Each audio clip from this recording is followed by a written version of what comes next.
Welcome, everybody. Happy Friday. Welcome to Defender Fridays. As most of you know, this is our weekly rendezvous, get together with folks across the industry, whether you're defensive, offensive, or something in between, just coming together to take a little break from the daily grind and just have that casual chat with an expert in the industry that can share some insights, some wisdom, some methodologies, or things of that nature.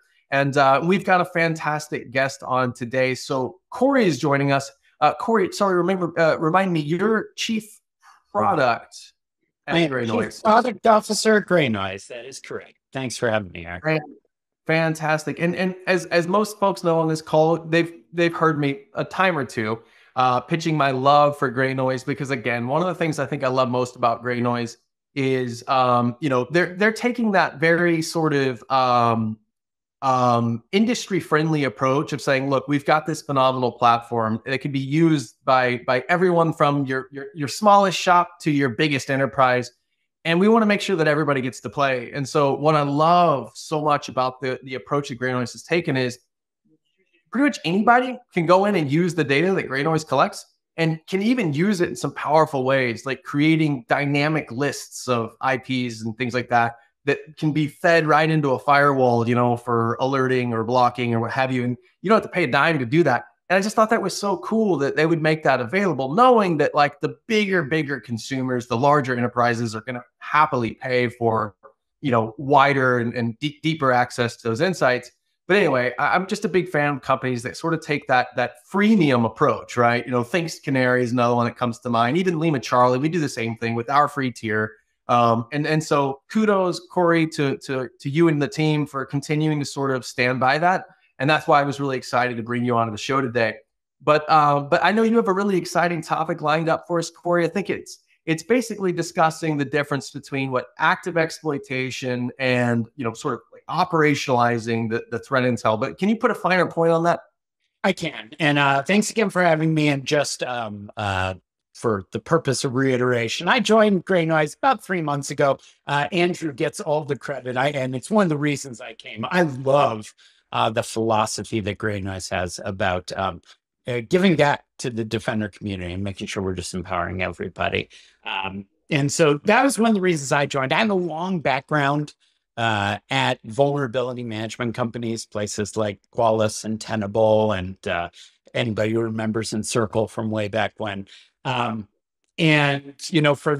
Before that, I was actually a customer at places like Wells Fargo and such. And I have for, feels like decades, it is decades, been dealing with this notion of, hey, I have a vulnerability.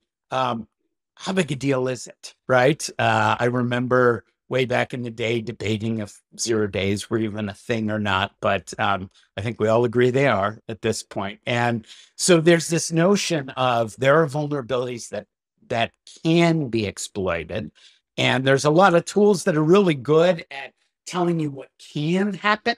But I think there's a really important difference between what can happen and what is actually happening, and that's the part that now is just a fantastic time to be a defender, because there's a wealth of good tools. Of course, GreyNoise is one of them, but just across the industry, there's a wealth of good tools to help you understand what's really actually happening today. And to me, that's a really important distinction as the pace of attacks continues to increase. I'm going to do the thing that I kind of said, hey, Corey, don't do this. I'm going to do the thing.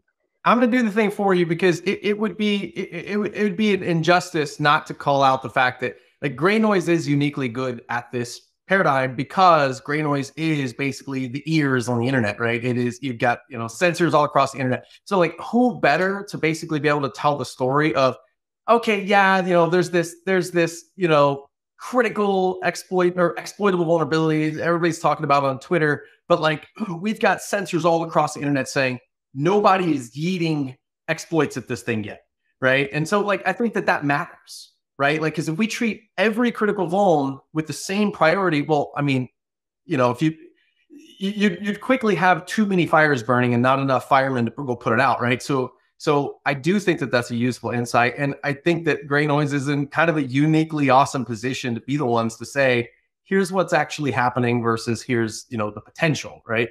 So yeah. Yeah, yes, and I will take the opportunity. That is one of the reasons I joined GreyNoise. There were several. I love the people, love the technology, but even more so, what GreyNoise can do. We operate a global honeypot, thousands of sensors out there, and so we actually see what is happening at any particular time. And as I mentioned, right, I spent years.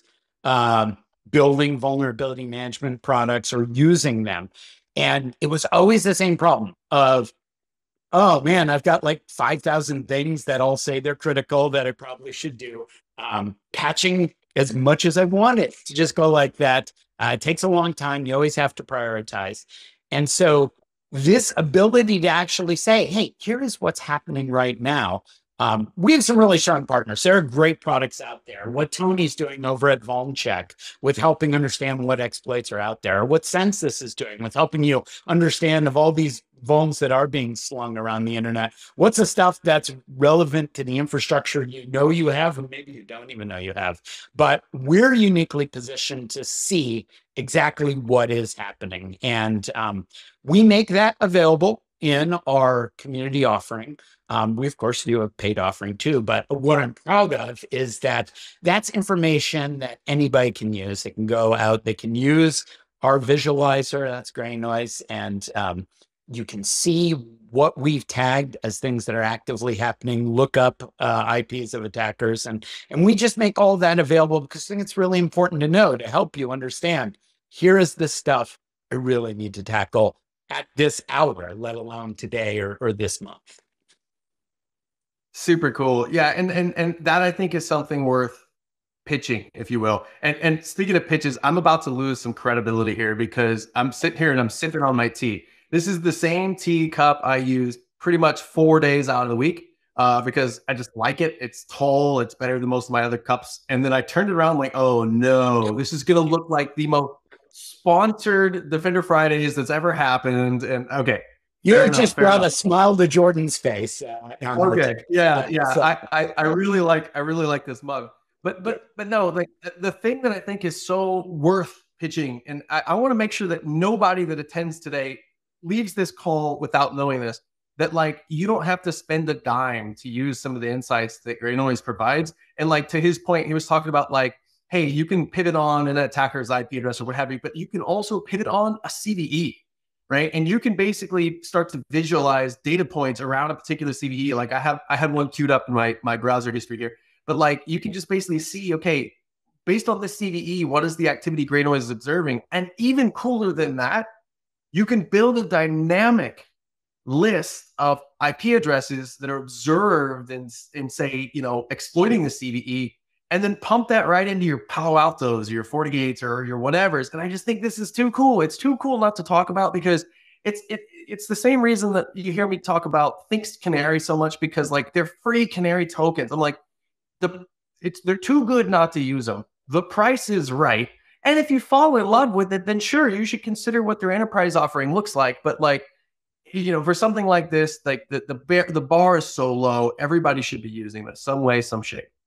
Yeah, I mean, I'd be remiss if I didn't point out I've got twins to put through college, so I'd love it if you spend a dime. But I love having our elections protected. I love that my clean water arrives with no disruption. And there's just a huge community of people who make all that possible. And we think it's just really important that we equip those defenders with the most current information to help keep us all safe and get to enjoy actually building products we might, sometimes try to charge for. So we are a part of a huge community of both free and paid products. And I love that you mentioned like you can get this information for free in GreyNoise in our community edition. We certainly have a lot of people who do decide to buy it and hook it into great things like Palo Alto Cortex XOR, things like that, because we are part of a really large system that helps keeps us safe. And we think, if we give some pieces of that to make it easier, That's what we owe the community. That's super cool. It's actually kind of wild. The link I just dropped in the chat a minute ago that was linked to the Citrix NetScaler exploit.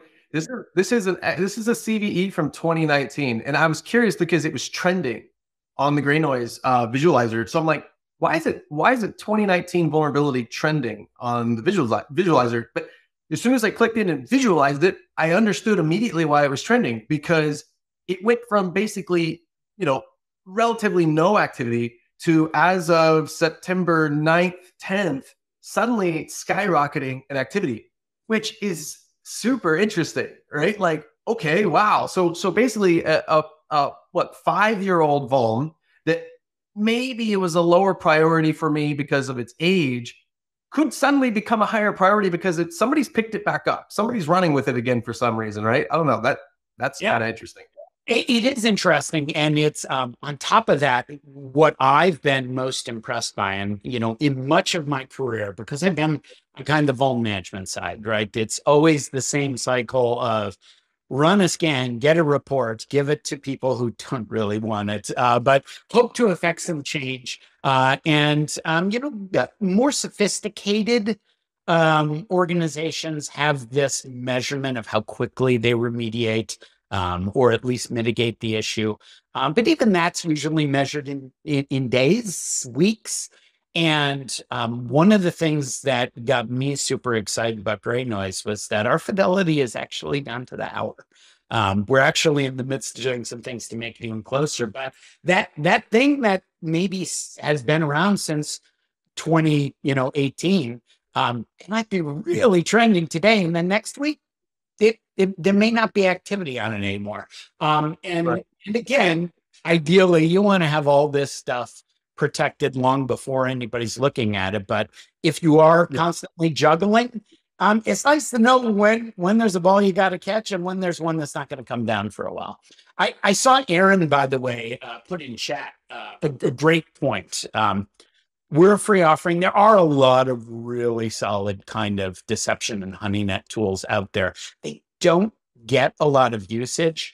And that's something we hope to change. I think honeypots and deception technology are incredibly valuable tools for defenders, but they've never become really accessible tools for defenders. And I think that's a thing. As a cybersecurity in general, I think we could spend a lot more effort on making our tools accessible and easy to use. But especially in the case of honeypots and deception technology, it should be a lot easier because there's so much amazing information you get if you can actually put to work for you.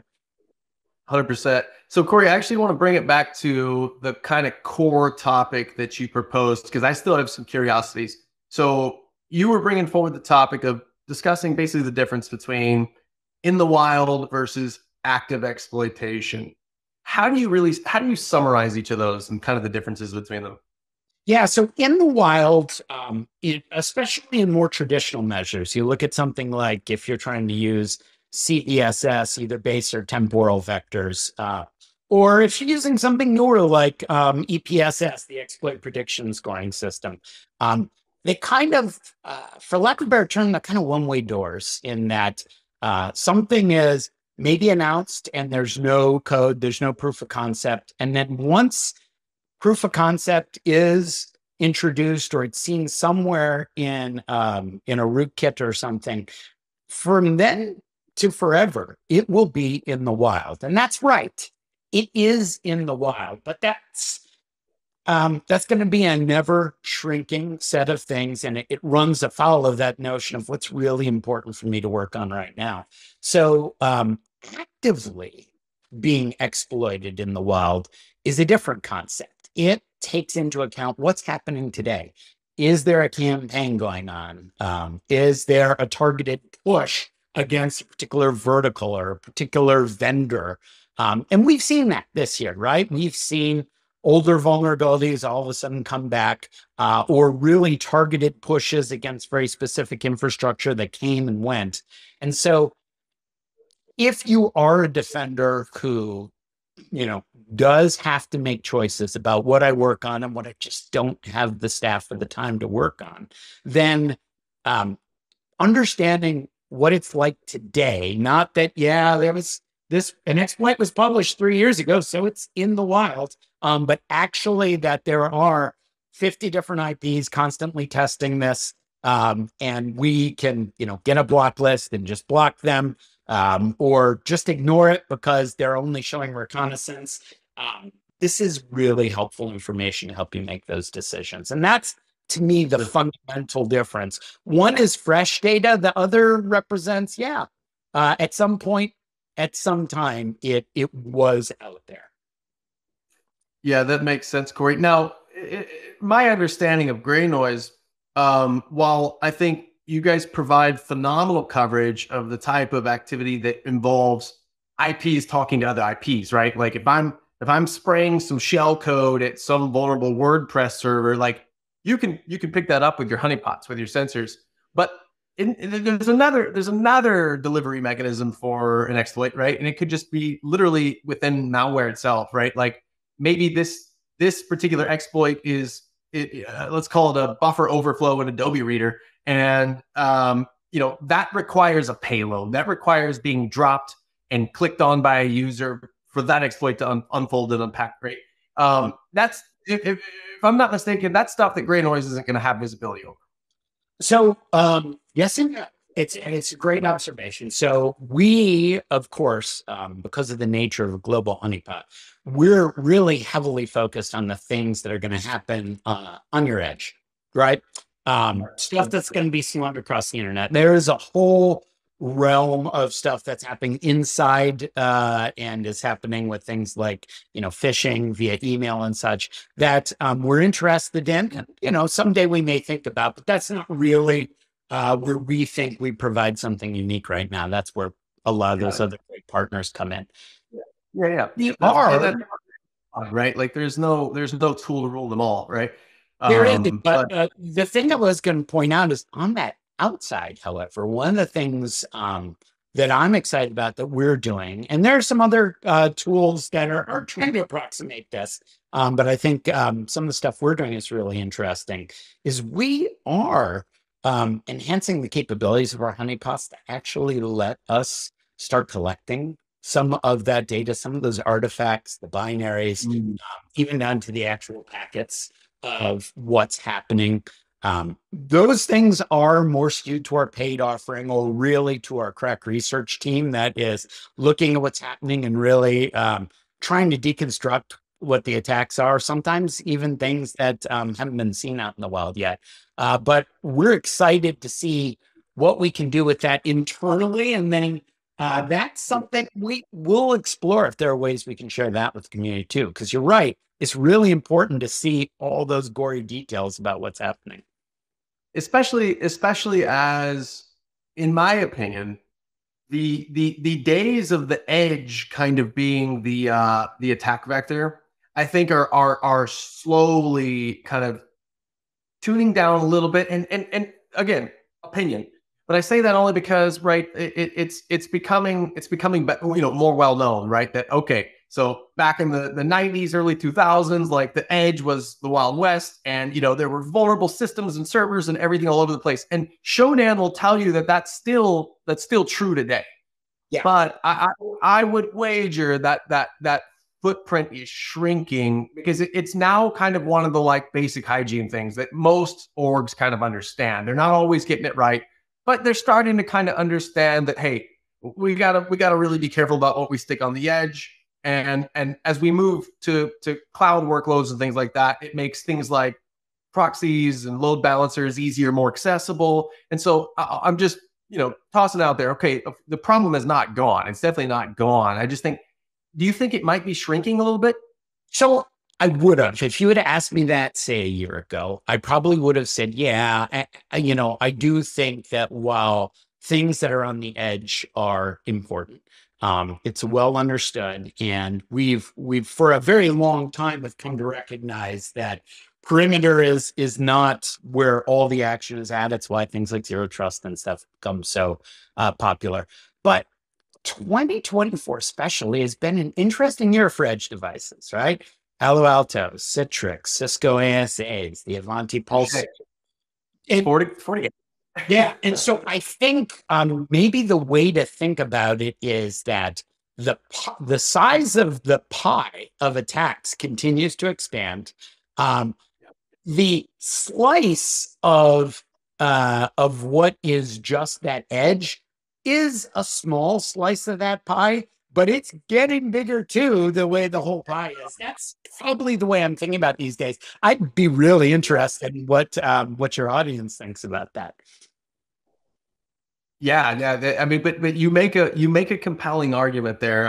I could see that. It's almost like it's just focused in more now on a smaller subset of say edge devices, but doesn't necessarily mean that there are fewer edge-based attack vector or attacks, right? Yeah, Unfolding. and I Yeah. think that's what the fundamental challenge is for us defenders is that there was a time when I was a practitioner, uh, and I was using CyberCop, so this tells you how long ago I am. But my point is I could I knew which systems I really cared about. I could run up to them in my data center and give them a hug, and they were always servers of some sort. And today, when I look at where the action is at, it's increasingly on those kind of edge devices that historically have been a black box. They're certainly not something you have endpoint protection on. There's something maybe you scan, but your scan's going to just kind of tell you, oh, it's kind of just the generic Linux box. And so we've had to start really thinking about, well, gosh, what is the attack surface of a Cisco ASA, and how do I control that? And it's a challenging world. And how much more challenging does it become with IPv6 fundamentally making the traditional, NAT moat no longer a thing, right? I mean, because with IPv6, right, everything is routable. That might be a can of worms we probably don't even have time to talk about. But like, I wonder, and I'll admit my own naivety. Like, I'm an old IPv4 route switch. I built and managed big networks, so like I understand that. IPv6 is still black magic. It's like, oh boy, like how does this change the game? Like, does NAT become irrelevant? Like, are there still ways to create a boundary? I understand that ACLs are still a thing, but it gets a little more complicated. And I think most of the veteran IT folks don't even want to have to unpack that new can of worms, right? Like, yeah. And I think you're right. It's funny. I was just chatting with a couple of members of the team yesterday about IPv6, and I made a joke because I still have it somewhere in back there as my O'Reilly IPv6 book. Get ready, it's coming. We're running out of IPv4. I bought it in the late '90s, but you'll get a kick out of this. Every now and then I forget. I have a mostly static IP address, but every now and then I forget. And it was like a year ago. I went and I put in what is my IP and, just hit the website to remember. And it was an IPv6 address that was displayed because they'd actually turned that on my provider. So yeah, it'll be a different world and it's coming. I think we have some time. It's coming. It's coming, right? Yeah. Interesting. Well, with the last few minutes that we have here, Corey, here's what I'd really love to know from you. What can organizations do here? And let's target like the smaller or the mid-size of the market, right? What can folks do that are maybe light on resources, whether it be tooling, technology, people, what have you, but what can they do to kind of operationalize this concept of differentiating between something that's in the wild, which, we get just bombarded with, in social media and elsewhere, versus like active exploitation? Are there some quick and easy wins to help folks prioritize their vulnerability management? Yeah, there are. And I'll start with some of the basics, which not really a part of my company's product at all, but just a fundamental basic is understanding what you have out there on the edge. There are a lot of good tools. We love Census, good friends of ours, but my friends at Tenable would say we do a great job too, for example. But just even understanding what you've got out there on the edge, you always want to start with that. It sounds like 101, but it's always been a challenge, compounded now with cloud environments. lots of M&A activity, et cetera. Just understanding what you have, you start there, because you don't need to prioritize fixing vulnerabilities that affect Juniper gear when you're an all Cisco shop, as an example on your edge. You might not be as all Cisco as you think, and that's why those other tools are helpful out there. Then there are just there's good data. The tools you already have will show it to you, right? You have your CVSS scores and vectors. You have things like EPSS. You can't always rely on everything they tell you, but they certainly directionally help you stare at that wall of I have hundreds or thousands of things that maybe I could do, and narrow it down into a set of things that, well, all right, here's the stuff I will make a first pass at. And then, of course, my shameless plug, but it is worth looking at. Use tools like GreyNoise to understand, okay, what's actually happening right now.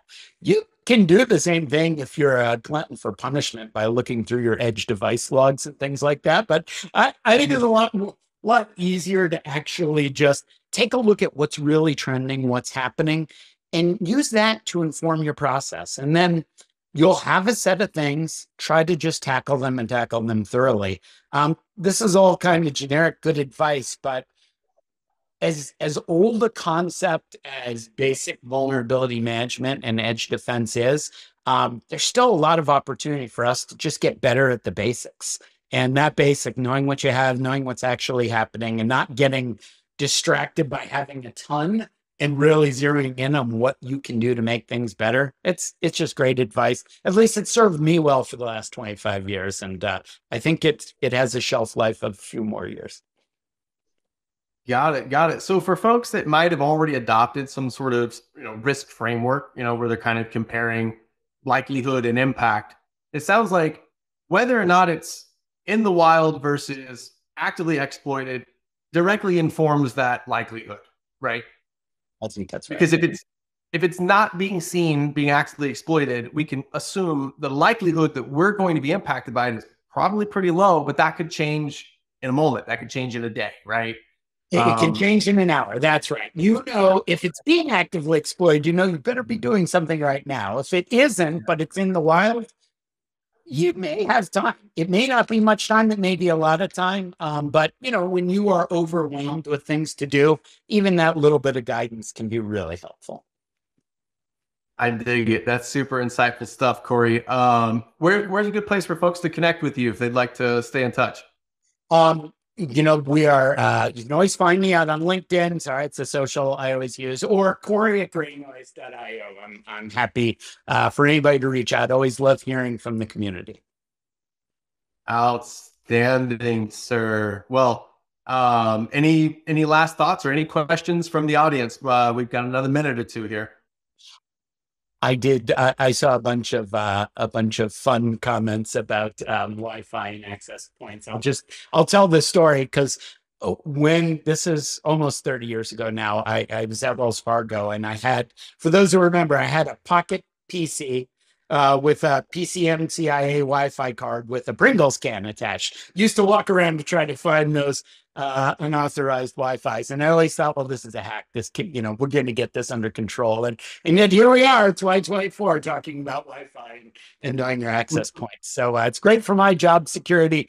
Maybe a point where we could do better in the industry. Indeed. Well, Corey, thank you so much for joining us today. It was a pleasure to speak with you, and super awesome insights and into kind of your experience in this world of vulnerability management. So thank you for joining us, Corey, and to everybody else, thanks for tuning in. We'll be here same time, same place next week. Have a fantastic rest of your Friday and a great weekend. Take care, everyone.